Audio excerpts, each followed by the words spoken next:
Where do we even begin? So many people impacted, so many communities impacted. Well, I do want to head live right now to Trumann, Arkansas. That is where Fox Weather's Hunter Davis is joining us live from a volunteer staging center. And you can see that it's very busy behind her. Hunter, good morning to you. Thank you so much for joining us. What are you seeing inside that facility right now? Hey there, good morning. That focus has now really shifted to recovery and just how does this area move forward. To give you some perspective of the damage they saw here in Trumann, we actually have some video to show you. We shot this yesterday while we were making our way around the city, taking a look at the damaged areas. This city is where at least an EF3 tornado originated. That's, preliminary reporting from the National Weather Service. This city is where that tornado started, and then that tornado tracked well into Tennessee. And the damage here that was left behind by that storm really creating a pretty clear picture of what these people went through.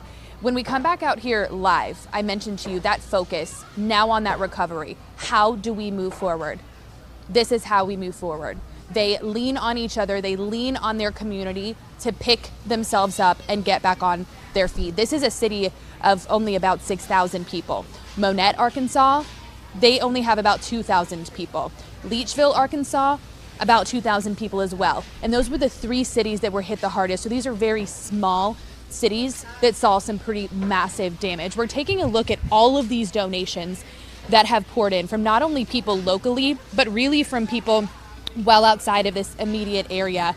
And it's so impressive to see all of these people come together. We've been talking to the mayor. This is a well-oiled machine that they have going here. They said when they put out an all call, when they say, hey, we are low on toothpaste, we are low on toothbrushes, they said within 30 minutes they have the supplies they need, which is absolutely amazing to see a community come together. I actually want to take you guys outside, and you'll have to deal with, we'll kind of adjust with us as we step into different lighting here. We're actually going to show you guys what's happening outside. So there is a lot of moving parts here. Inside, people are checking in so that they can get that clothing, they can get that food, but they're also serving hot meals here. Those are being served and prepared here in this parking lot. And as we come outside, we actually have Lowe's here as well. They brought in a pretty significant amount of stuff. They've got 13 stores across that kind of damaged path. This tornado was very widespread, and the damage from this storm was very widespread. So that impacted many businesses, many homes, and Lowe's here is one of those businesses that was impacted. They have since come in to this location and other locations across the area that have needed those donations, and they have brought water and other supplies to bring to people. They're actually going to be taking these supplies out into the field because a lot of people still have blocked off roadways. They can't really get in or out of those really damaged areas. So some of these people are actually taking supplies from this center, taking it into the city on ATVs, trucks, and other vehicles to make sure that these people who are less mobile can still get the supplies they need. Like I said, a really well-oiled machine that they have going here, and there is, just help pouring in from everywhere. You can see they're praying there. That's one of the big things here. A big faith-based community, rather. Everybody here says that it's by God's grace that actually no one here died. And that's one thing, that's the common theme when we talk to those people about, how did you get through this and what's next? They all say the same thing. We're going to just focus on that faith and just lean on each other. And even the governor really said that. Governor Asa Hutchinson, we spoke to him over the weekend during a one-on-one when he walked us through that nursing home where a life was lost. He said to us that Arkansas people will take care of Arkansas people, and that's what we've seen since we've been here from day one here in Arkansas.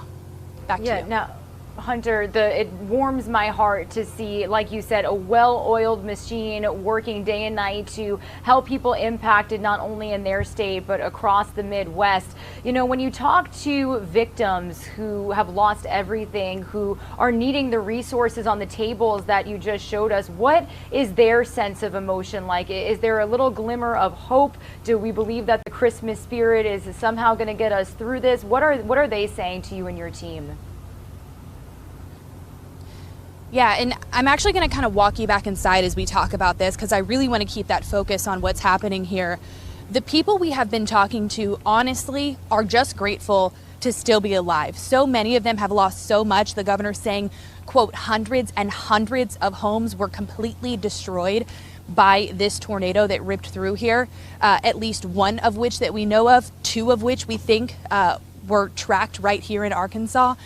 Hundreds and hundreds of homes completely destroyed. And when you talk to these people, they honestly are just glad to still be here. They also offer us things. This is really such a giving community, all of these cities. Everywhere we've gone, people ask us, how are you? Are you okay? Do you guys need water? Do you need a bathroom? What can we do for you?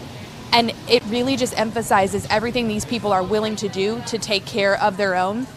You also mentioned Christmas, and I'm really glad we can talk about this. This tornado hit pretty much 2 weeks from the exact date of Christmas. So we have people that have lost everything right ahead of that Christmas holiday. And it's really important that you take care of that too, try to get these people back in the Christmas spirit. So they're actually taking Christmas donations every day until 4 or 5 o'clock. And they say by Friday, they want to have all of the donations so that they can then gift those. They're taking anything from, you know, baby toys and clothing all the way up to 18-year-olds. They say that they actually have a lot of the toys and the things that you can give to younger people, but anything that you can give to those older, those teenagers, pre-teenagers and above is really what they're looking for now. Really trying to, get them all back in the Christmas spirit as they recover from such a devastating weekend. Yeah, Hunter, and like I mentioned,